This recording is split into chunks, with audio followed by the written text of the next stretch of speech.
Frederick berhasil mempertahankan wilayahnya dengan kecerdasan militer yang luar biasa. Pertempuran penting seperti pertempuran Rosbach dan Leuthen menunjukkan kepiawaian Frederick sebagai jenderal. Ia menggunakan formasi pasukan yang lincah dan strategi manuver yang tak terduga, sehingga mengalahkan musuh yang jauh lebih besar jumlahnya. Keberhasilannya membuat Prusia naik derajat menjadi kekuatan utama di Eropa Tengah. Raja filosof dan pelindung seni. Di balik wajah seorang raja militer, Frederick adalah seorang filsuf dan pelindung seni. Ia dikenal sebagai raja filosof karena minatnya yang mendalam pada pemikiran pencerahan. Frederick menjalin persahabatan dengan Voltaire dan mengundang para intelektual untuk berdiskusi di istananya.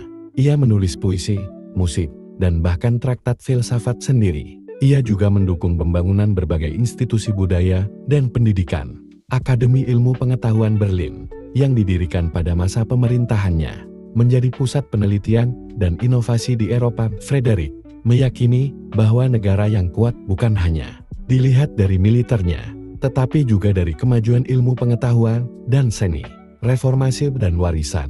Selain memperkuat militer dan budaya, Frederick juga melakukan reformasi agraria dan administratif. Ia mendorong efisiensi dalam birokrasi dan mengurangi korupsi.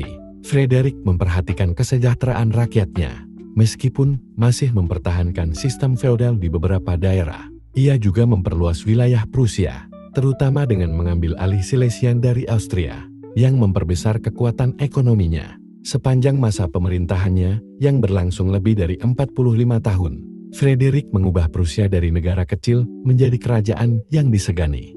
Ia meninggal dunia pada bulan Agustus tahun 1786 di Istana Sanssouci yang megah di Potsdam, meninggalkan warisan yang membentuk sejarah Eropa modern. Refleksi sang raja dalam surat wasiat dan tulisan-tulisannya, Frederick sering mengekspresikan pemikiran tentang tanggung jawab seorang penguasa, bahwa seorang raja harus bijaksana, tegas, dan berpihak pada kemajuan rakyatnya.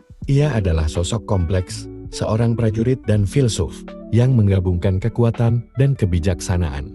Nama Frederick Agung tetap abadi, bukan hanya sebagai panglima perang legendaris, tapi juga sebagai pionir reformasi dan pelindung budaya yang membuat Prusia menonjol di panggung dunia. Bab 2. Bayang-bayang ayah yang menindas. Frederick berjalan di koridor panjang istana Berlin. Langkahnya berat, pikirannya berkecamuk. Di usianya yang baru belasan tahun, ia sudah merasakan dinginnya dunia kekuasaan dan kerasnya harapan ayahnya.